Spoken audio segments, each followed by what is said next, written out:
I know it's not Halloween, but I have a very spooky subject to cover today at the request of some very curious students. And you know what they say about curiosity?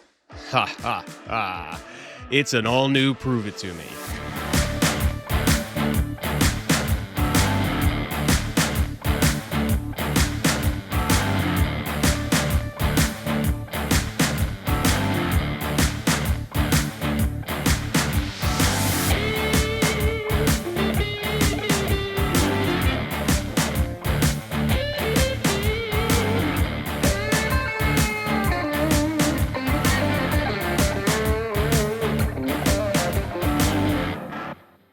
Hello, everyone, and welcome to Prove It To Me. I'm your host, Dr. Matt Law. I'm going to do something a little bit different with this Study Finds episode. This isn't something I found on the news or in an article somewhere. This is sort of a special request. You see, I have a graduate level ethics class that I am currently co teaching. It's fun, it's dynamic, and it inevitably challenges the way students think about certain situations and how they manage workplace safety. It's also challenging for me because a lot of ethical debates live in this realm of uncertainty. There isn't a lot of data, no way to quantify the impact of certain approaches and issues within ethics. Sometimes it feels like fluff, even though the conversations are extremely valuable and absolutely necessary for the work we do as safety practitioners. But for me, as a quantitative researcher, sometimes I'm uncomfortable living in that realm of uncertainty. Anyway, there's this part of the course where we discuss the macabre. I do love this section because it always sparks debate and challenges the way students think, but it's also something I consider to be a huge plague to our profession. Okay, macabre, what the hell are you talking about, Dr. Law? I'm sure most folks listening right now have sat through some kind of safety training in their careers. In fact, because of the nature of this podcast and the listenership, many of you have probably delivered safety training to your workers. There's this really insanely popular way to get the point across during safety training that involves using graphic imagery or videos, the kind with blood and guts and uncomfortable situations that are used to scare our workers into behaving a certain way. We couple this macabre imagery with language like, don't let this happen to you, or this is what happens when you don't follow the rules. They're all gross, and the worst are the ones that actually show fatalities. Someone got killed in that video. Now, there is a huge discussion about ethics to be had around the use of macabre imagery, and it's multifaceted. First, we have the topic of psychological safety. Will the folks on the receiving end of graphic imagery and videos experience any negative feelings after viewing the imagery? Could trauma be induced? Could it exacerbate the underlying issues such as post traumatic stress disorder or PTSD? Now, don't start with me about how your workers are in construction or heavy manufacturing, and these are tough guys, and if they can't handle that, they shouldn't be doing this kind of work. Look, I've been in the military for 15 years and counting. I've seen the toughest and the strongest, and I've seen them get taken down by the smallest things that affect their mental health. Does it make them less tough? No. Trauma is real, and it causes real, serious, long term effects. And you can't pretend to know how anyone is feeling or how they will be affected by certain things. Second, where does this imagery come from? Do we own it? Was consent given by the injured, the deceased, or their families to use this imagery for training purposes? How do the families feel about their dead loved ones being put on display for all of us to see? Was consent given by the organization where the incident occurred? Or did someone take a cell phone video while watching surveillance recordings, then post it on social media? Yeah, that one's not only unethical, it's illegal. Third, what kind of light does this shine on the people involved? You see, since I don't do a ton of training for workers or sit through much safety training myself in my current roles, I get to see these images and videos posted on social media platforms like LinkedIn, you know, the acclaimed social media network for supposed professionals. This is a great opportunity for a study on the current state of the safety profession. Just jump to the comments section. I guarantee you'll find a bunch of so called safety professionals talking about how stupid the person was who got hurt or killed in whatever image or video got posted. You'll have entire comment sections trying to do a full on investigation or root cause analysis from 30 seconds of video. Like, seriously? This is why I hold so much cynicism for our current state of affairs. Is that how they do their jobs? No wonder we can't move the needle on workplace safety. On top of that, these things get posted as, quote, safety fails, creating a mockery of people involved in incidents or unsafe situations. They are designed to blame the people shown for the unsafe situation we see. But the real buffoonery is in the self proclaimed safety professionals who post and comment on this stuff thinking they're doing anything to help the situation. So that's the ethical discussion, and there's a lot more to be said about it, but one of my favorite things to do is bring quantitative data into that part of the discussion. I don't do it right away. I like to let the students stew and theorize over the do's and don'ts before I bring the hammer down. You see, there's a reason we started using the macabre in our safety training. It's a scare tactic, and scare tactics are used to change behavior. Now, when I teach safety to safety professionals, I spend little time in behavioral based safety. I spend more time on system safety, discussing the organizational and physical mechanisms we can put into place to control hazards, reduce risk, and avoid human error entirely. Humans are humans and do human things, so the dependence on behavior entirely is just not the most reliable way to ensure safety. When, and I mean when, humans do fail, we want them to be able to fail safely. However, I do have a strong and lengthy background in behavioral science. Yes, strong and lengthy.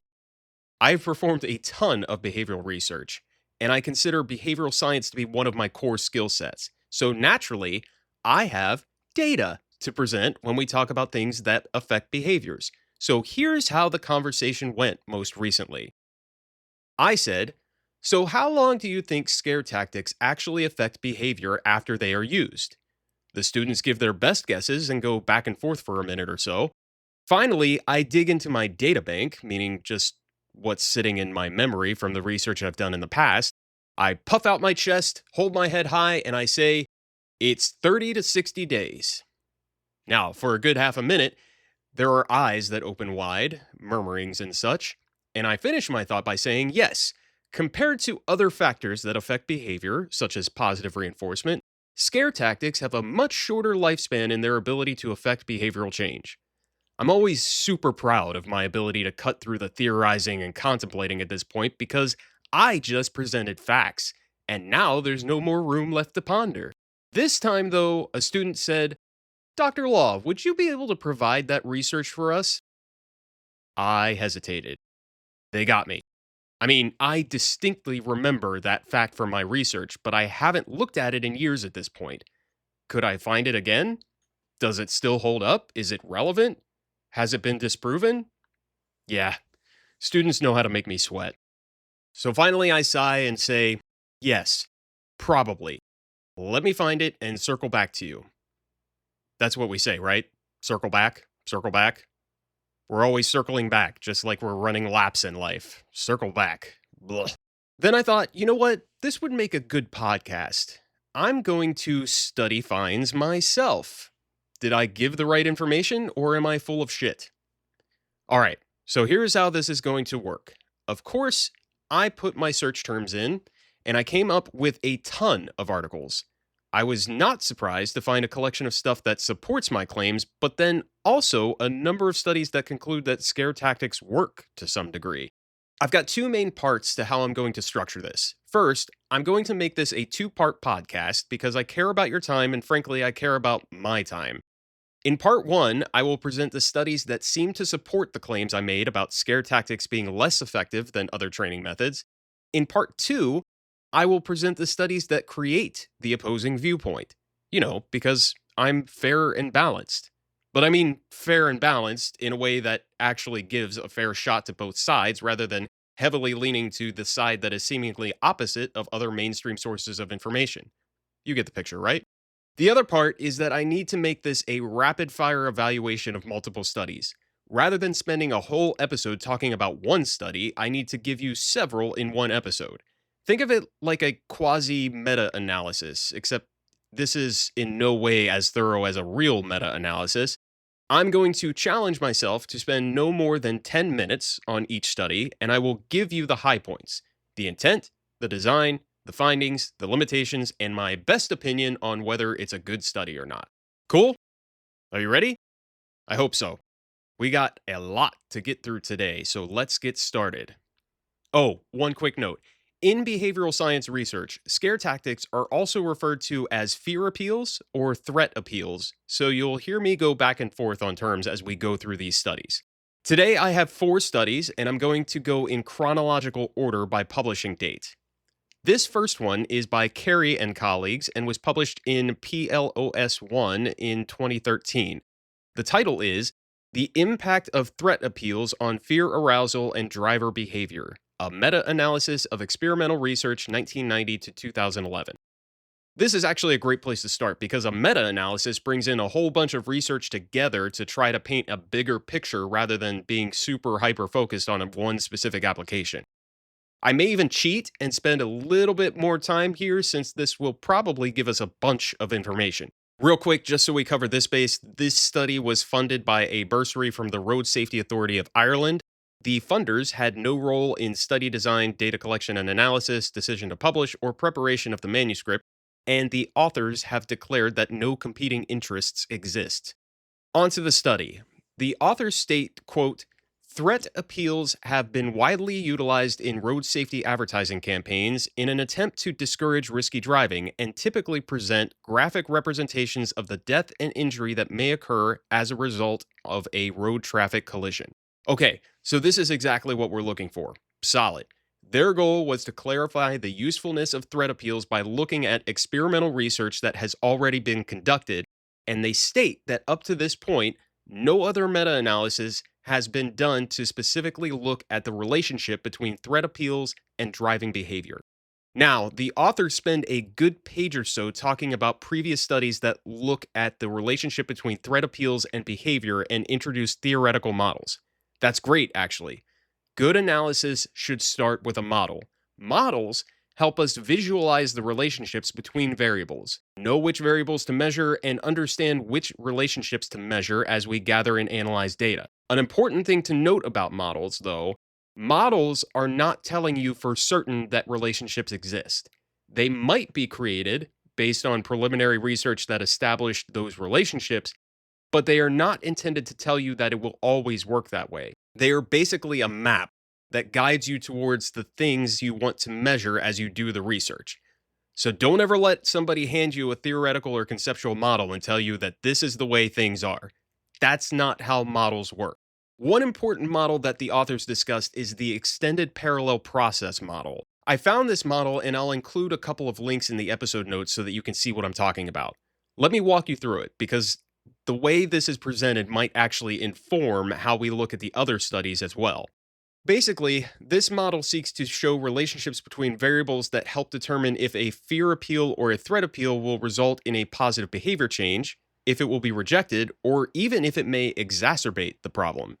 If the person receiving the message thinks the threat is not severe enough, or they think they are not susceptible enough to the threat, the message is rejected.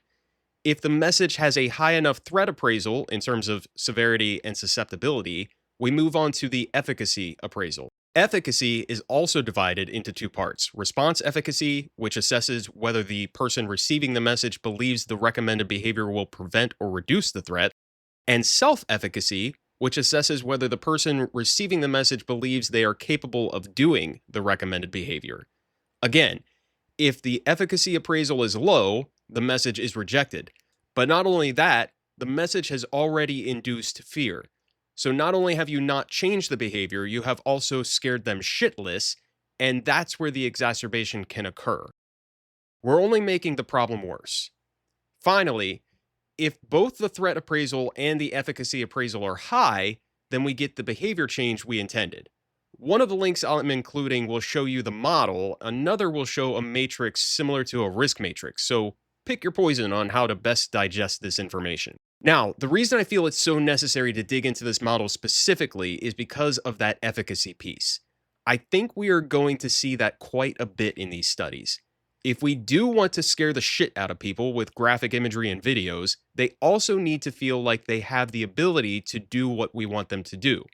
What affects efficacy? Lots of things. The environment around a person, what others are doing, what they think others will think of them, the tools available, historical knowledge, all sorts of things. Are you starting to see why behavioral based safety can get a little challenging to try to accomplish? The authors say this about what they found in the literature that helped them build the background to this study. Quote, key points to emerge from these models and from existent empirical research in general is that the underlying psychological mechanisms at play in the fear to behavior relationship are likely to be complex and do not always involve direct causation. Rather, there are likely to be moderators and mediators of this relationship, and a key task for researchers and advertisers is to identify and better understand these factors. Dr. Law, what are moderators and mediators? I'm glad you asked. Moderators, or moderating factors, affect the relationship between variables. For example, if I want to figure out how different dish soaps affect grease, the way those dish soaps affect the grease might be impacted by the type of material of which the dish is made. The dish material is the moderator to that relationship. A mediator, or a mediating factor, lies on the causal pathway of that relationship, and it's also directly affected by the independent variable. I'll have to use a different example for this. The amount of sleep I get might affect how much work I get done the next day. In fact, the amount of sleep I get affects my alertness, which in turn affects how much work I get done. Alertness here is the mediator. In the model we just talked about, you could say that efficacy is a mediator between a threat appeal and the desired behavior. In fact, I believe we might see some studies that explore that exact relationship. Okay, I see my clock is ticking, so let's dig into the rest of this study. In a meta-analysis, you treat articles as your participants when it comes to creating a valid sample. With that, you have exclusion criteria. So the authors started with 54 articles. They excluded 16 of the initial list because they didn't have a control group or didn't control confounding factors. They truly wanted experimental studies. They excluded another 15 because those studies did not provide statistics to compute effect sizes. Then they excluded another 10 to end up with only 13 that looked at the difference in behavior between participants exposed to threat appeals and those in a control group. The total sample size of participants across these 13 studies was 3,044. So what did they find? 4 of these studies measured fear as an outcome, total sample size of 619.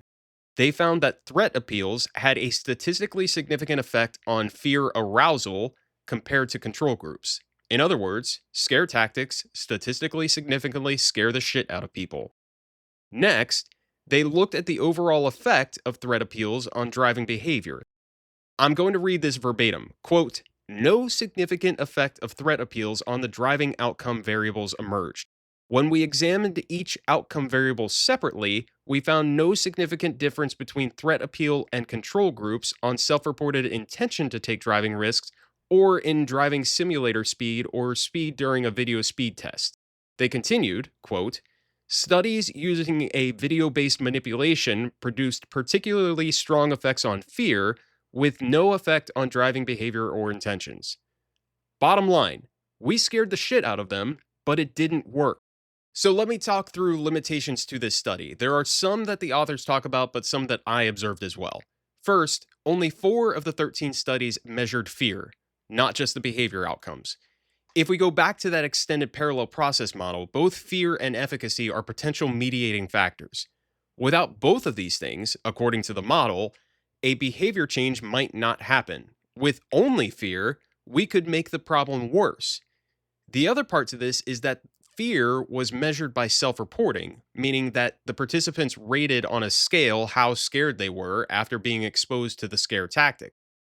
There are other ways to measure fear, such as heart rate, skin conductance, etc., that were not used in any of these studies. Also, other emotions such as guilt, shame, and anger were not measured. Previous research shows that these emotions interplay with fear and could determine the effectiveness of the threat appeal. Also, as much as efficacy was discussed, it was also not measured. Lastly, for me, we did not observe actual driving behaviors. We measured self-reports of behaviors, and we observed simulated driving. Folks, I have to say that my behaviors in the popular video game Grand Theft Auto do not reflect my behaviors in real life. Even so, we have this study that concludes that while previous research suggests threat-based messaging can be effective under the right conditions, there is little evidence to suggest that it consistently works. Everybody still with me? Okay, next study. I have Brooks and Harvey, who published a study in Social Semiotics in 2015 titled Peddling a Semiotics of Fear, a critical examination of scare tactics and commercial strategies in public health promotion. Just as a side note, I had to Google the word semiotics. From Wikipedia, which I am personally deeming perfectly acceptable in the cases where my vocabulary is challenged, semiotics is the systematic study of sign processes and the communication of meaning. In semiotics, a sign is defined as anything that communicates intentional and unintentional meaning or feelings to the sign's interpreter. Okie doke. So we're looking at how messages are interpreted by the receiver. I'm with you.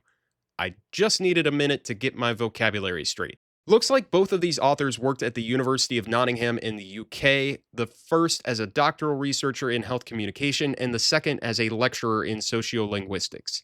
These folks basically looked at scare tactics used in a nationwide health promotion campaign in the UK aimed at raising the public's awareness of type 2 diabetes. Now, personally, I love diabetes research. Mostly, I love it because there is a ton of it, and any kind of specific function or intervention that exists for general public health initiatives has almost certainly been both applied and researched for type 2 diabetes. We still haven't fixed it, but we've researched the hell out of it, and I'm here for the data. It looks like the intent of this campaign was to advocate personal responsibility for assessing both individual and others' risk of type 2 diabetes. The authors separated out 3 different messaging techniques used in the campaign. First, the depiction of grief and amplification of diabetes-related danger. Second, the promotion of diabetes risk and localization of individuals' responsibility for their health. And third, the commercial branding and framing of this Diabetes UK and Tesco partnership, the folks putting on this campaign.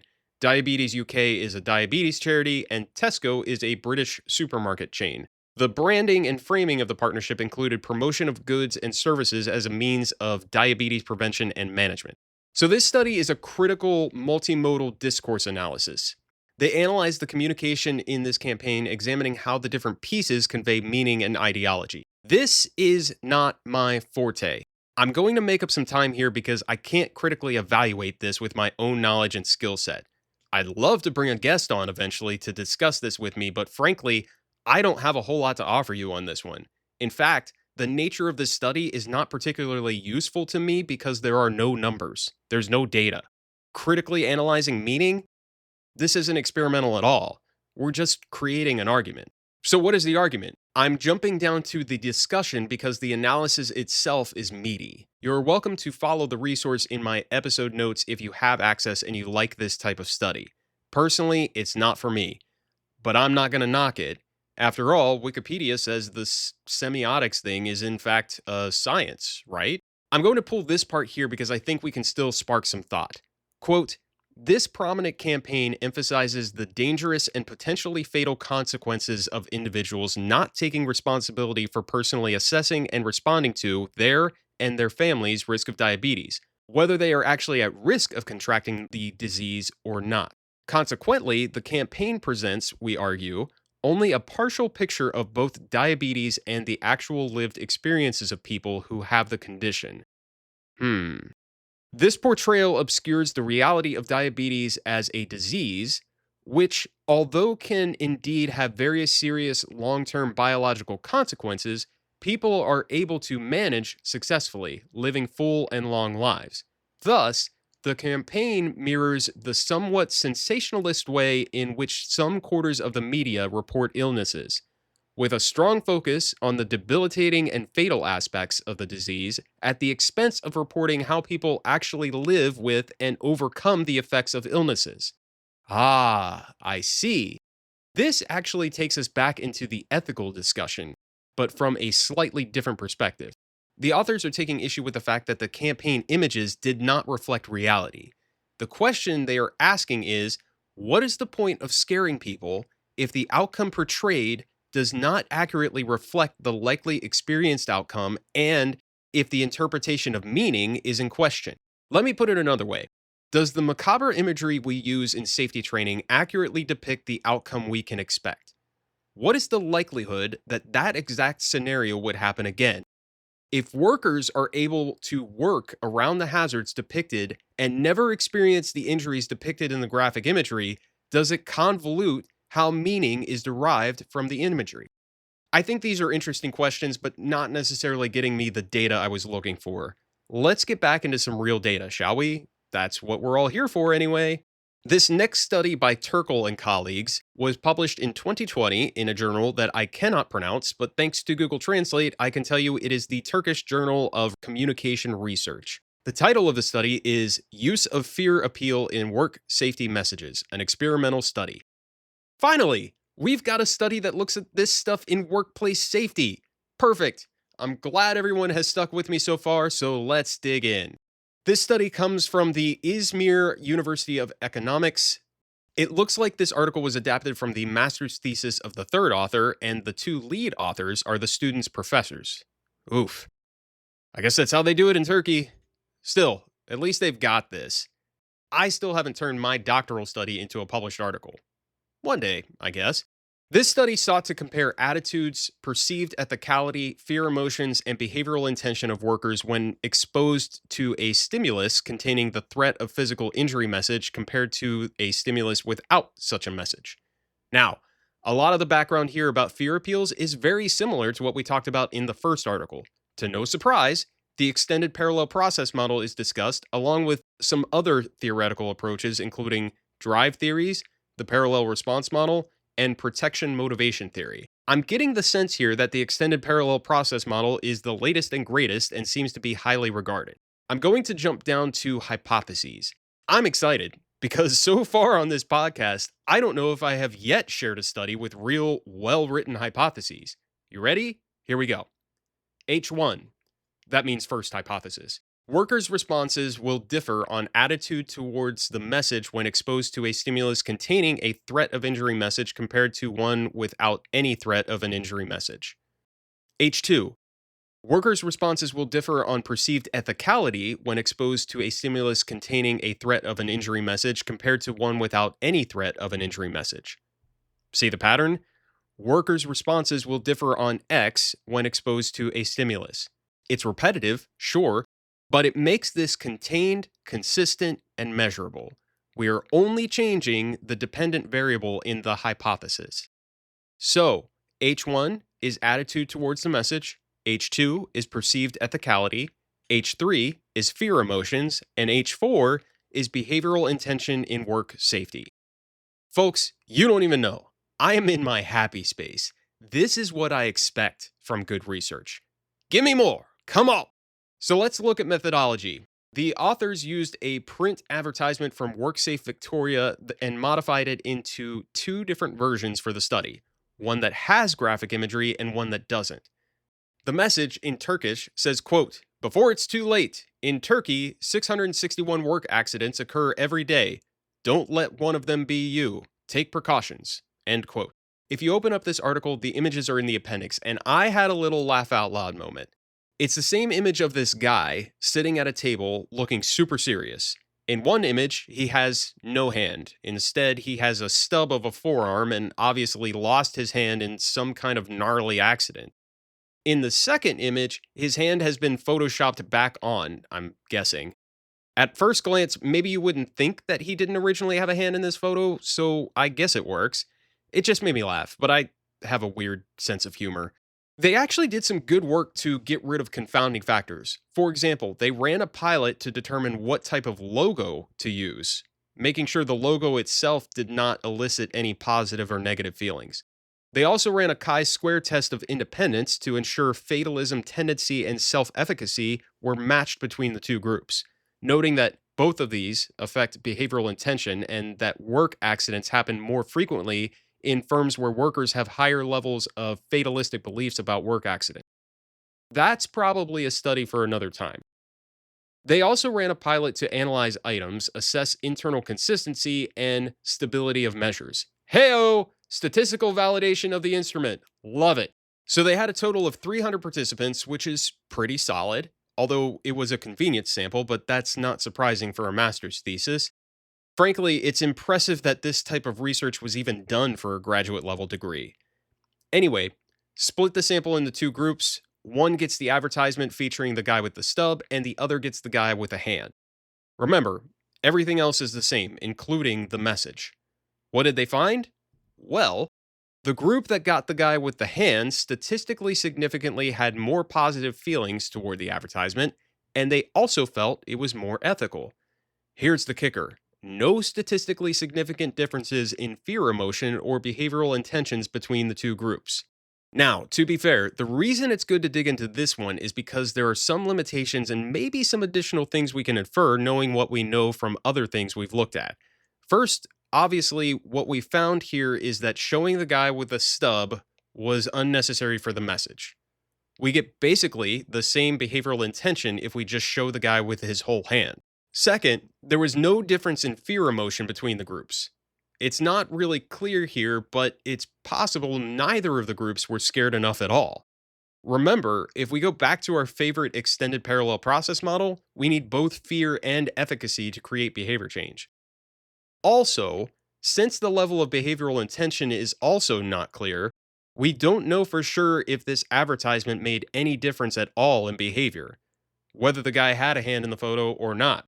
The authors fairly bring up the fact that more research needs to be done on different types of media, such as video.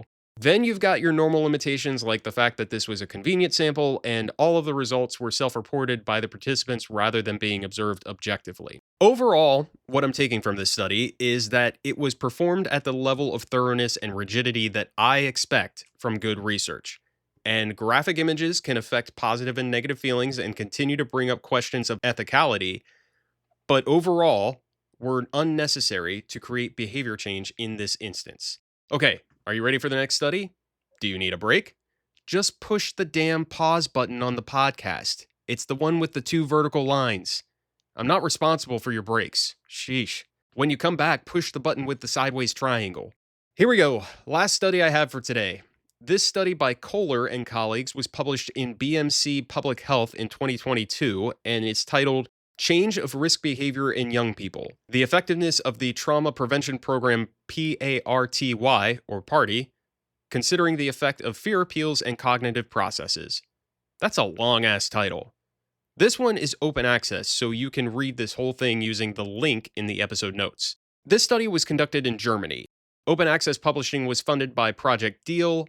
One of the authors was involved in the implementation of the PARTY program, and another is employed in the research department of Project Deal. Aside from that, no competing interests, and the study was reviewed for ethical approval by Bielefeld University.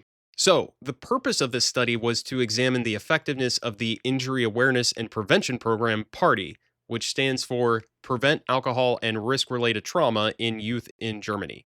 What this program does, it's a one-day injury awareness and prevention program for youth. A school class will spend a day in a trauma hospital experiencing the various wards through which a seriously injured person goes. Brutal.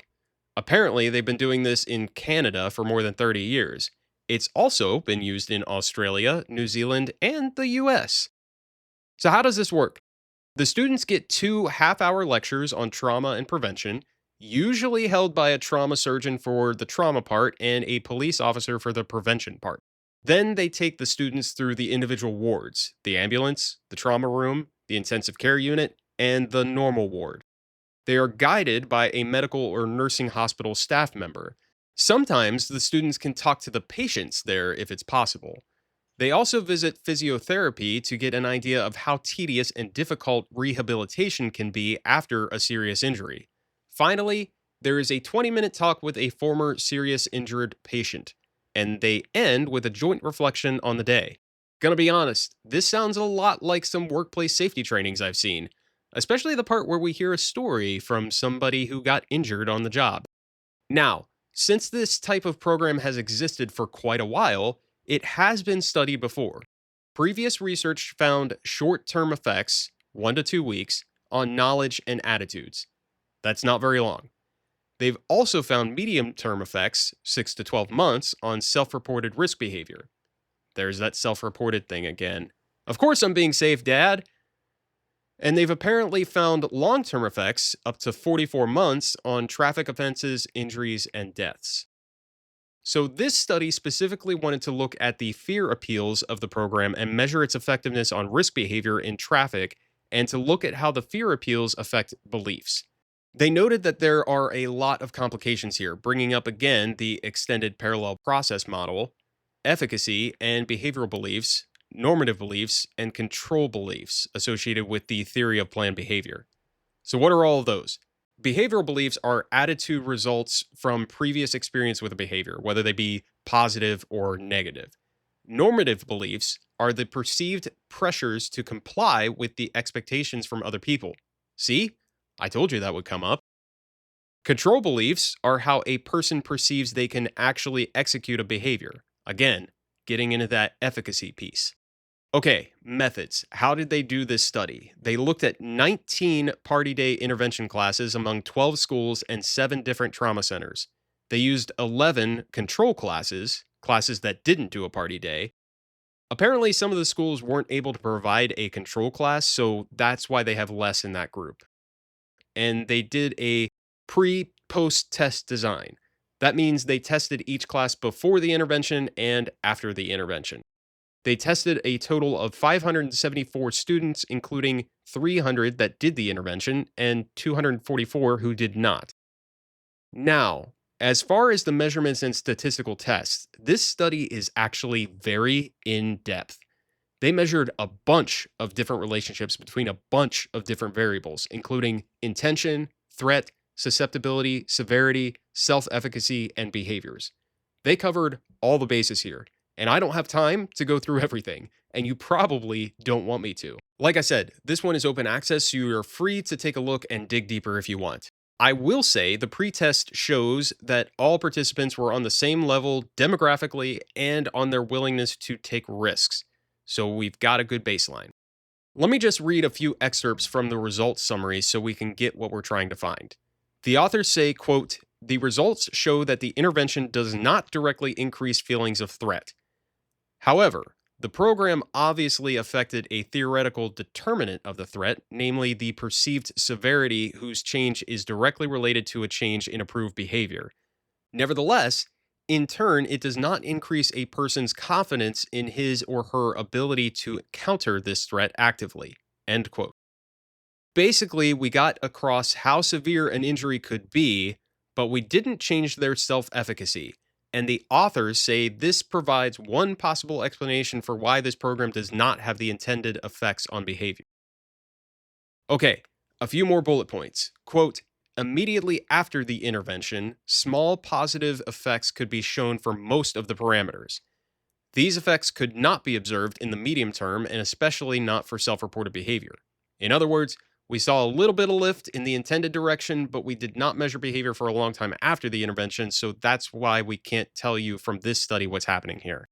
Next, quote, "Both in the short and medium term, the results showed a significant effect only on the threat-related characteristic perceived severity of accidental injuries." Again, we succeeded in showing how bad an injury could be. Finally, quote, "The predictive influence of cognitive beliefs, in particular on a change in behavioral intention, could be confirmed, such as self-efficacy or social norms.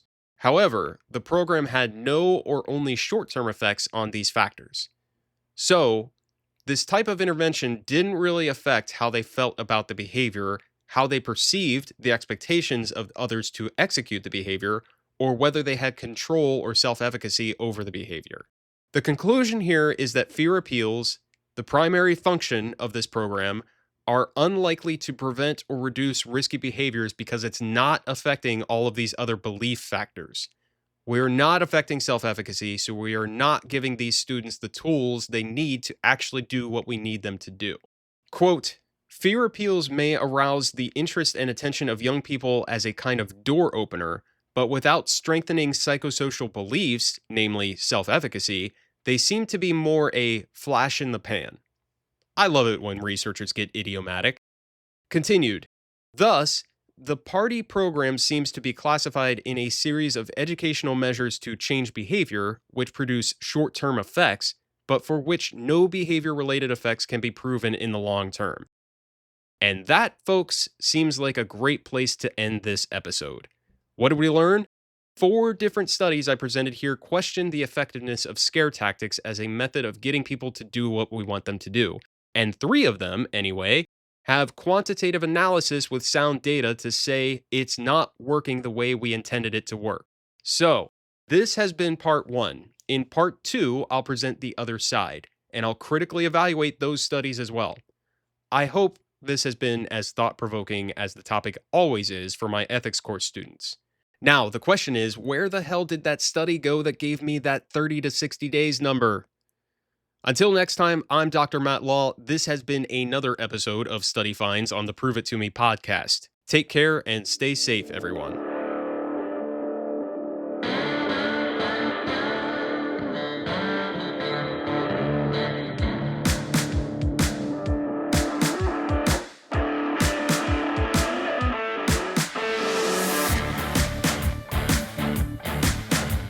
Prove It To Me is produced by me, Matt Law. Original music by Wes London. You can find this podcast on Podbean, Apple Podcasts, Spotify, YouTube, Amazon Music, and iHeartRadio. Like what you've heard so far? Please like, subscribe, and follow wherever you get your podcasts, and leave a 5-star review on Apple Podcasts. Got questions about what we talked about or research that you want to share? Send an email to contact@proveitpod.com. The views and opinions expressed in this podcast are those of the host and its guests and do not necessarily represent the official position, opinion, or strategies of their employers or companies. Examples of research and data analysis discussed within this podcast are only examples. They should not be utilized in the real world as the only solution available, as they are based on very limited, often single use case, and sometimes dated information. Assumptions made within this discussion about research and data analyses are not necessarily representative of the position of the host, the guests, or their employers or companies. No part of this podcast may be reproduced, stored in a retrieval system, or transmitted in any form or by any means, mechanical, electronic, recording, or otherwise, without prior written permission of the creator of the podcast. The presentation of the content by the guests does not necessarily constitute an active endorsement of the content by the host.